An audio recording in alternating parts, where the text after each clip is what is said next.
Prime time, school time. Been a while since we've been at this property, but those that have you been supporting us for a while may even remember it. This is one of our initial buy-to-lets from 5 years ago. And yes, this is the first time the tenant is leaving, and that's because we do good properties to a high standard so that people can make them their homes. But the question is, what is the standard like 5 years on? Let's go inside and see. This really is memory lane. Let's do what we can to critique it, and I'm going to be really honest with this. If it's good, I'm going to say it's good, and if it's bad, I'm going to say it's bad. The first thing I've noticed is it's been a long time since those windows have been cleaned. Feel free to zoom in on them suckers. Get that top bit, look at it. There's green at the top of it.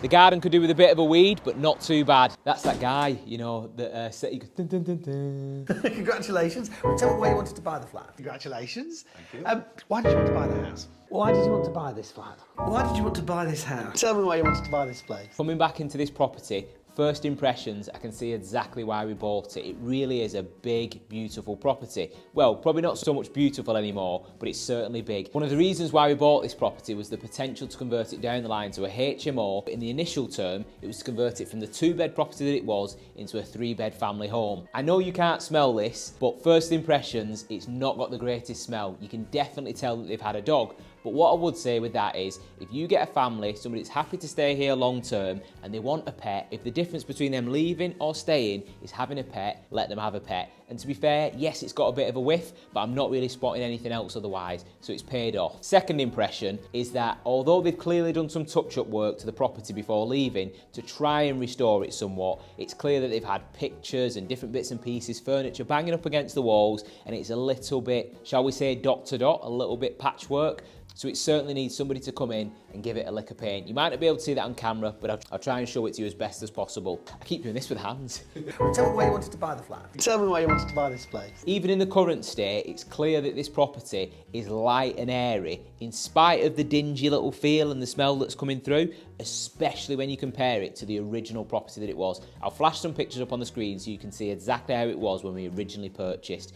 Dark and dingy, to say the least. The original doorway through to the kitchen was absolutely tiny, really small, really narrow, and there wasn't much height on it either. And that's why we took it round the corner and made a proper entrance. I think the kitchen itself, it's proved that grey and white are certainly a timeless classic, because 5 years ago when we did this was bang on trend. We might have moved on to the solid blues and the darker colours, but this, it proved to be timeless, because we've just sent this property back to the market, and the tenants that moved out were at £800 a month, and we've just secured tenants for this one at £1,000 a month.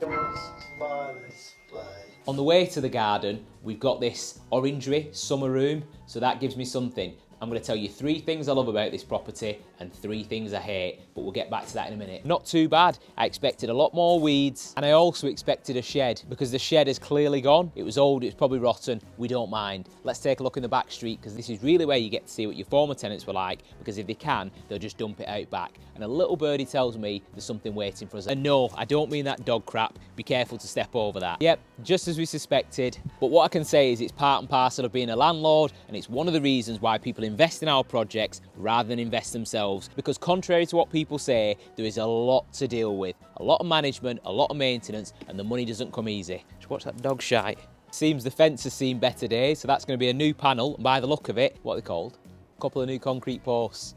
Now this is one of them spaces that's a little bit, do we keep it, do we get rid of it? Because if you look up top, it's not the greatest. Not keeping any heating in the winter, and in the summer, well, you're probably going to be outside anyway. So this is a bit of a wasted space, no heater in here, and like I said, if there was, it'd be pointless.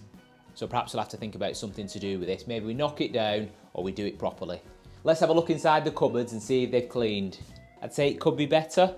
I've just remembered something else. The archway to the upstairs was here. We decided to move it around here for the simple fact that chances are the TV would be over here and somebody would probably want a corner sofa in there, which is exactly what happened. They genuinely did put a corner sofa there. You can see the mark on the wall. Straight upstairs and straight into, I just banged into the door there and they fell over. Straight upstairs and straight into the room that was one of the biggest appeals to buying this property. This room was originally the bathroom, which as you can see is more than big enough to house a single bed, and to be fair, if we got rid of this daft cupboard that houses the boiler, we probably could have got a double bed in. So maybe it's time for this to go. Considering that this is the smallest room and probably had the youngest child, it's a lot of probably that, isn't it? Probably. Probably in the best condition, taking into account the paintwork. What does that say about them? I'm not going to say that, I'm going to talk shit about the parents. I ain't going to do that, I'm not going to dog them out. Not going to dog them out. Now, believe it or not, the second bedroom was a really long and narrow second bedroom. Again, this was only a 2-bed property, but what we chose to do was carve a small amount off to put an internal bathroom, which allowed us to retain this second bedroom. I don't know what the fuck I'm talking about anymore. You want to say you retained the second bedroom and added a bathroom? Yeah, there you go. Which allowed us to retain the second bedroom, add that bathroom, and add that all-important value that helped out when it came to the valuation. Let me just knock that down. Oh shit! Toilet seats down. It's not soft close. So this may be bijou, but it's more than big enough to be a family bathroom. You've got the bath, the shower, a cheeky little spot to take a dump.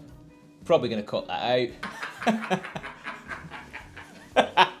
And a nice little sink to wash your grubby paws. Now this, the master bedroom, a massive selling point and a massive appeal for us when it came to this property. This bedroom was huge. So big that we decided to put an ensuite over here in the corner, because why not?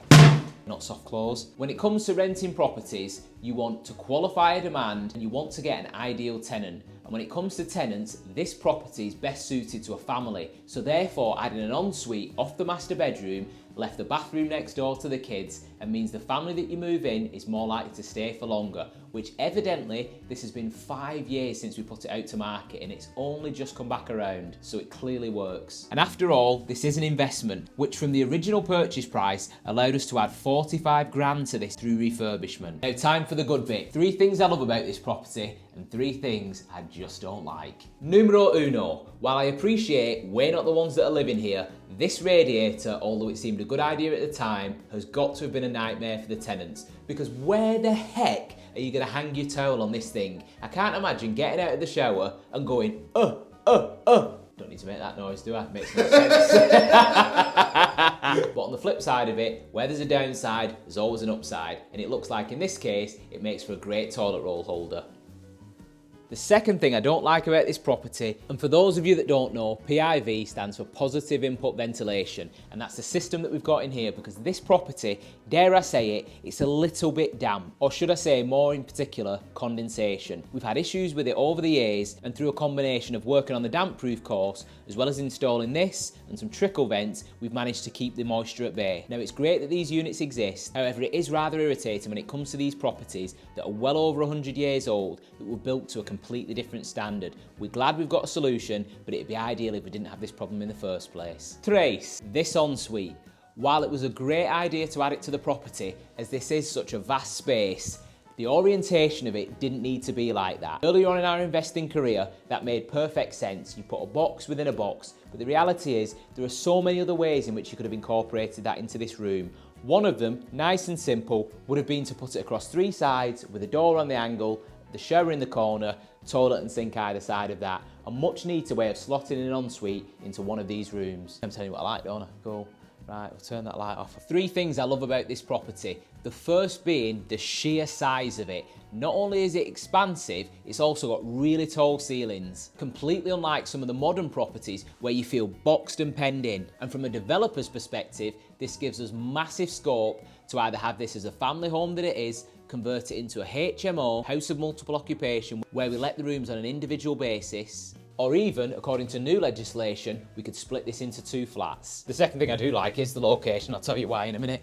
Might as well sit here. The second thing I love about this property, had it been just over the bridge, would go for something like 30, 40 grand less. Because it's got a different postcode, all of a sudden, it sends the value up. Not only has it sent the value up off the back of the refurbishment, it's also grown steadily in capital growth over the years that we've owned it, growing to almost double the original price that we paid for it in 5 short years. And the third thing, we mentioned the size and the possibility, the location. Could have mentioned the fact there's no fucking parking. And the third thing that I absolutely love about this property is the potential that it still has, not only for a developer, but for an owner-occupier. Because we're in a highly sought after area with lots of demand and great schools. And when it comes to the property, things like this, you could put double doors out over the back garden, that ample sized garden that would even allow you to develop further, making this an ideal home and project for a homeowner occupier, giving us as developers a great exit if ever we came to sell. Just got those high ceilings, loads of living space. You'll never struggle to rent it because of the location and the size, because these types of properties are the ones that are all chopped up into HMOs, aren't they? Get 2 extra bedrooms downstairs, squeeze the value out of it. And there's just none of them about, and it just feels like a nice big house. You'd be happy to live in it.